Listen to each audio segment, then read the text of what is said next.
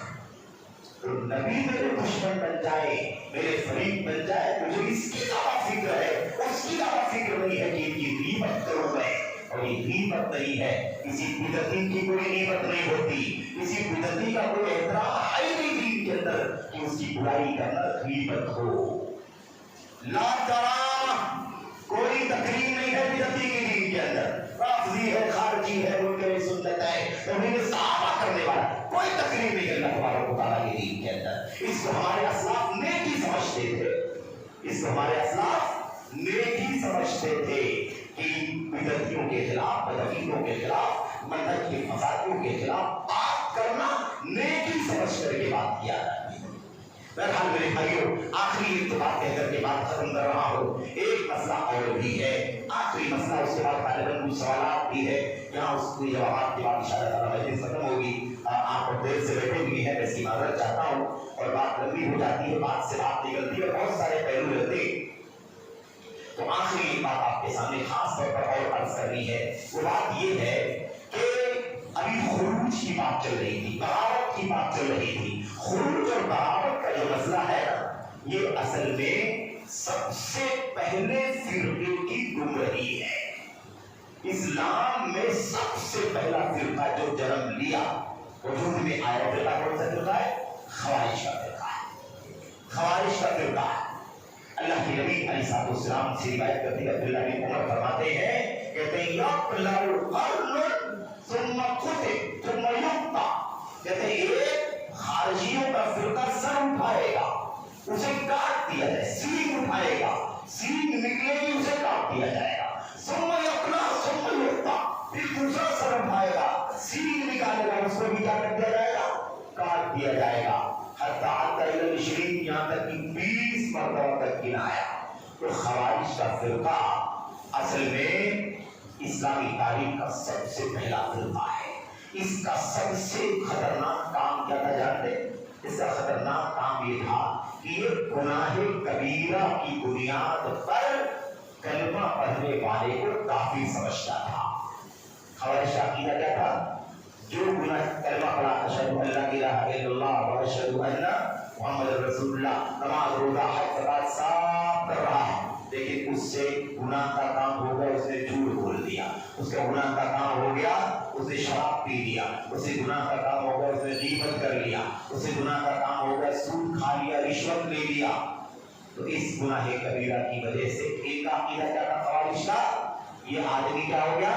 کافر ہو گیا، اسلام سے باہر نکل، خارج ہو گیا۔ اگر مسلمان ہی نہیں رہا تو ان کی گردن مارنا جائز۔ بات سمجھ آ گئی کہ نہیں آ گئی؟ یہ خوارج کا عقیدہ تھا، یہ خوارج ہیں، اسی کو کہتے ہیں تکفیر کرنے والے، کلمہ گو کلمہ پڑھنے والا جس سے گناہ کبیرہ ہوتا ہے تو اس کو کیا سمجھنا؟ کافر۔ اور یہ مسئلہ ان لوگوں کے یہاں عام تھا، عام، یعنی ہر کسی آدمی عام کسی کے بارے میں بھی گناہ کبیرہ کیا تو کیا ہو گیا؟ کافر۔ لیکن خصوصیت کے ساتھ یہ مسئلہ کس کے بارے میں تھا ان کا؟ یہ مسئلہ تھا مسلمانوں کے حاکم کا مسئلہ۔ اسلامی نظام ہے، مسلمانوں کا ولی امر ہے، مسلمانوں کا حاکم ہے، امیر ہے، امام ہے، بادشاہ ہے، خلیفہ، کوئی بھی نام آپ لے لیں، اس سے اگر گناہ کبیرہ کا کام ہو گیا تو وہ کافر ہو گیا، اور جب کافر ہو گیا تو وہ ہمارا حاکم کیسے ہو سکتا ہے؟ اب جلد از جلد اسے اس کے تخت سے باہر نکالنا ضروری ہے۔ اگر اسے تخت سے، اس کی حکومت سے، ہے نا، اگر باہر نکالا جا سکتا ہے تو ٹھیک ہے، اور اگر نہیں مانتا ہے تو گردن زدگی، اسے کیا کیا جائے گا؟ قتل کر دیا جائے گا۔ یہ خوارج کا یہ سب سے خطرناک مسئلہ۔ تو یہ خوارج کی سب سے پہلی پہچان ہے۔ یہ جیسا کہ میں نے عرض کیا کہ ہر دور میں خوارج رہیں گے، نام ہو سکتا ہے خوارج کا نہ رہے، کسی اور نام سے وہ دنیا میں ہو، لیکن خارجیت کی سوچ، کیونکہ خوارج کوئی فرقہ نہیں ہے، خوارج اصل میں خارجیت کی فکر کے حاملین کو کہا جاتا ہے. جو خروج اور بغاوت کا حامل ہے اس کو خارجی کہا جاتا ہے. کسی بھی نام سے ہو, کسی بھی دور میں ہو, یہ ایک عقیدہ ہے, ایک فکر ہے, ایک نظریہ ہے, ایک اصول ہے. جب یہ کام کوئی کرے گا وہ خارجی کہلائے گا اور اس فرقے کو خارجیت کا فرقہ کہا جائے گا. اسی لیے کسی بھی نام سے فرقہ ہو سکتا ہے.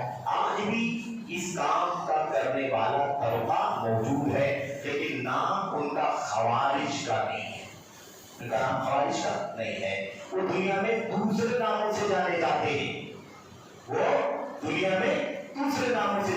ہیں. کچھ لوگ کھلے لفظوں میں اور کچھ لوگ دبے لفظوں میں خروج اور بغاوت کی تعلیم دیتے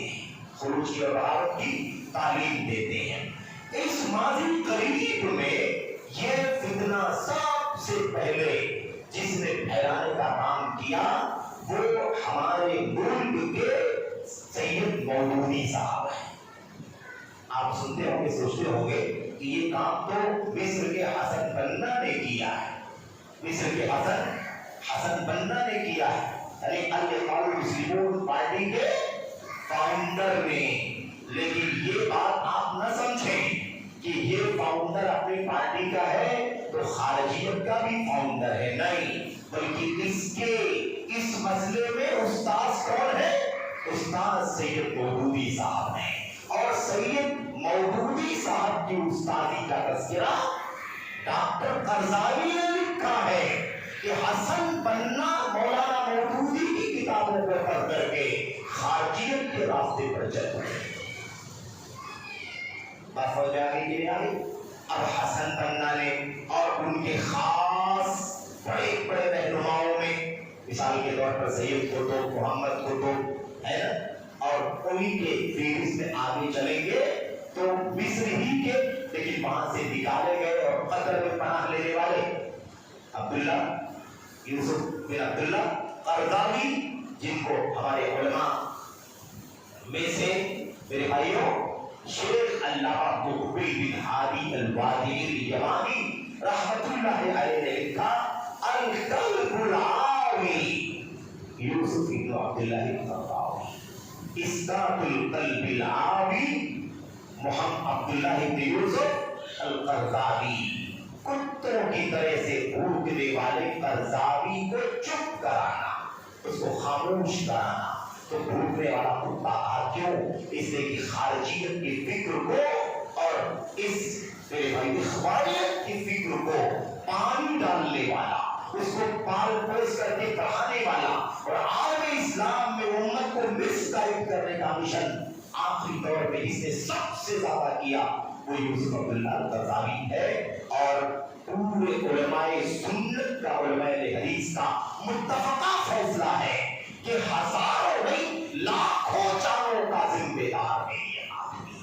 اکسا کے, بھڑکا کے, جہاد کے نام پر عوام کو, خواص کو, مردوں کو, عورتوں کو, مسلمانوں کے حکمران کے خلاف اکسا کر کے, بھڑکا کر کے, جہاد کے نام پر, سوسائڈ کے نام پر, سوسائڈ بامبنگ کے نام پر جہاد کا نام دے کر کے رسائیں بتانے کا کام کیا اور ہزاروں لوگوں کی جان کا یہ شخص ذمہ دار بنا. یہ ہے خروج, مسلمانوں کے حکمرانوں کے خلاف بغاوت کا جھنڈا اٹھانا, نفرت دلانا, دشمنی دلوں میں پیدا کرنا. آج افسوس یہ ہے کہ ہمارے نوجوانوں میں بھی یہ فکر بڑی تیزی کے ساتھ پھیلتی جا رہی ہے. شاہ سلمان نے ایسا کر دیا, محمد بن سلمان ولی عہد نے ایسا کر دیا, اور عالم اسلام میں ایسا چلتا ہے, سلمان کو ایسا کرنا چاہیے, محمد بن سلمان کو ایسا کرنا چاہیے. لیکن وہ یہودیوں کے راستے پر چل رہے ہیں, وہ اسرائیل کا ساتھ دے رہے, وہ فلاں کر رہے, وہ فلاں کر رہے, وہ ایسا کر رہے, وہ ایسا کر رہے ہیں. اور آپ ہی کے میرے بھائیوں اس دعوت اور تعلیم کے فیلڈ کے بعد لوگوں نے کیا کہا کہ ادھر فلسطینی بچے بلک بلک کر کے رو رہے ہیں اور ادھر ریاض فیسٹیول کے نام پر ناچ گانے کا جشن منایا جا رہا ہے. اس طرح سے بھی اکسانے بھڑکانے کا کام کیا. تو خلاصے کلام کیا ہے؟ خلاصے کلام یہ ہے مسلمانوں کے حکمرانوں کے خلاف اکسانا, بھڑکانا, گناہ کبیرہ کی وجہ سے، گناہوں کی وجہ سے 1 2 10 20 کتنے بھی گناہ ہو، جب تک کہ وہ کھلا کھلا کافر نہ ہو جائے تب تک مسلمانوں کے حاکم کے خلاف اکسانا بھڑکانا یہ خارجیت ہے، اور یہ کام کس کا ہے؟ خارجیوں کا کام ہے، چاہے وہ کسی بھی نام سے دنیا میں جانے جاتے ہوں۔ یہ بھی ایک فتنہ ہمارے اور آپ کے بیچ میں، ہمارے نوجوانوں کے درمیان پھیل رہا ہے۔ ایسے بہت سارے مسائل ہیں، بہرحال یہ چند مسائل تھے جن پر گفتگو کرنا سرسری طور پر مقصود تھا۔ اللہ سے دعا کرتے ہیں کہ اللہ تبارک و تعالیٰ ہمیں تعلیم و تربیت اور دعوت کے میدان میں منہج سلف سے جو انحراف اور بگاڑ اور دوریاں چل رہی ہے، اس مسائل تمام مسائل کو ہمیں سمجھنے سمجھانے کے اللہ تبارک و تعالیٰ توفیق عطا فرمائے۔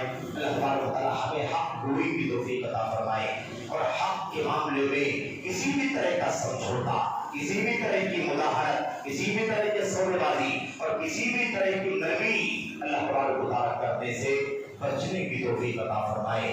ہمیں اللہ تبارک و تعالیٰ حق پر جرأت اور ہمت کی توفیق عطا فرمائے، ہمیں اپنے اسلاف کے نقش قدم پر اللہ تبارک و تعالیٰ چلنے کی توفیق عطا فرمائے۔ ہمارے جو علماء اس مشن پر اچھی طرح آمدن ہیں، اللہ تبارک و تعالیٰ ان کی حفاظت فرمائے اور انہیں ہمت و حوصلہ عطا فرمائے۔ جو ہمارے عزیز، ہمارے بزرگان اور ہمارے حوصلہ مند جوان اس مشن میں اپنی وقت کی، مال کی اور اپنی تمام تر صلاحیتوں کی قربانیاں دے رہے ہیں، اللہ تبارک و تعالیٰ انہیں اس پر استقامت کی توفیق عطا فرمائے، اور اللہ تبارک و تعالیٰ انہیں مزید اس مشن پر اپنی ذمہ داری ادا کرنے کی توفیق عطا فرمائے۔ اس راستے میں آنے والی پریشانیوں کو، مشکلات کو اللہ تبارک و تعالیٰ اپنے فضل و کرم سے دور فرما دے، آمین یا رب العالمین۔ وصلی اللہ وسلم وبارک علی نبینا محمد وعلی آلہ وصحبہ اجمعین۔ والسلام علیکم ورحمۃ اللہ وبرکاتہ۔